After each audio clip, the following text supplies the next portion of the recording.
ایسی کیا مجبوریاں ہے کہ ہمارے D G I S P R کو عطا تارڑ جیسی، مریم نواز جیسی ان کے کیلیبر کی پریس کانفرنس کرنی پڑتی ہے؟ بہت افسوس ہوتا ہے کہ ایسی کیا مجبوریاں ہے کہ 8 فروری کو تقریباً 3 کروڑ سے اوپر پاکستانیوں نے Imran Khan P T I کو ووٹ دیا، اور آپ 3 کروڑ سے اوپر ان پاکستانیوں کو انتشاری ٹولہ کہتے ہیں۔ انتشاری ٹولہ یہ معیار اپنے پاکستانیوں کے لیے مریم نواز استعمال کرتی ہے، نون لیگ استعمال کرتی ہے، پیپلز پارٹی استعمال کرتی ہے، عطا تارڑ جیسے لوگ استعمال کرتے ہیں جن کا کوئی کیلیبر نہیں ہے۔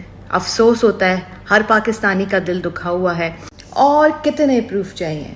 ووٹ آف نو کانفیڈنس آیا، بڑی تعداد میں عوام باہر نکلے، انہوں نے اپنا احتجاج ریکارڈ کرایا کہ نہیں، ہمیں یہ گند، یہ سیاسی گند نہیں چاہیے۔ پھر اس کے بعد ضمن انتخابات ہوئے، بار بار عوام نے اپنے غصے کا اظہار کیا، کہا کہ ہمیں یہ سیاسی گند، یہ سیاسی بدبودار ٹولہ نہیں چاہیے جو کہ ہمارے پاکستان کو لوٹ کر کھا گئے ہیں۔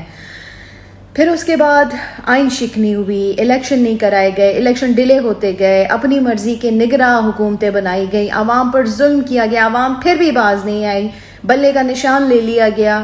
لوگ جو عجیب سے انتخابی نشانات دیے گئے تھے وہ ڈھونڈتے اپنے حلقوں میں گئے ہیں، اور انہوں نے ان عجیب نشانوں کو ووٹ دیے۔ 3 کروڑ سے اوپر لوگوں نے اس انتشاری ٹولے کو ووٹ دیا۔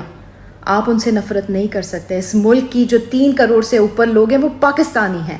اسی زرداری اور شریف خاندان نے آئی پی پیز کے مہنگے جو ہے وہ بجلی کے منصوبے لگائے۔ آج عوام کے کپڑے اتر چکے ہیں، ان کے پاس کھانے کے لیے کچھ نہیں ہے۔ کوئی اپنی بائک بیچ رہا ہے، کوئی اپنے جو بیٹیوں کا جہیز کا سامان جمع کیا ہوا تھا وہ بیچ رہا ہے، کوئی اپنے بچے بیچ رہا ہے۔ اپنے کپڑے تو خیر شہباز شریف نے بیچنے تھے، لیکن وہ اپنے مفاد کے لیے دوبارہ سے اسی عوام کا جو ہے مینڈیٹ چوری کر کے سر پہ مسلط ہو گئے، تو میں ان کی تو کیا بات کروں۔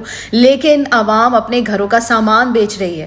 ابھی اس مہینے تو انہوں نے اپنے گھروں کا سامان بیچا ہے، اب جب دوسرا بل آئے گا، تیسرا بل آئے گا تو وہ کیا کریں گے؟ کبھی سوچا ہے کیا قیامت ان کے گھروں پر گزر رہی ہے؟ ان کے پاس کھانے کو کچھ نہیں ہے۔ اصل قصوروار اس ملک کی تباہی کے اس وقت جو غریب جس حال میں، اس کی ذمہ دار زرداری اور شریف خاندان ہے، اور کوئی نہیں ہے۔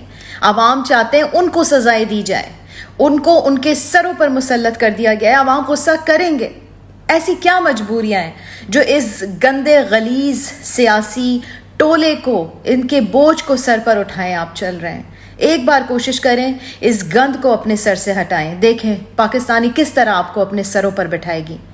پاکستانیوں کا دل بہت بڑا ہے۔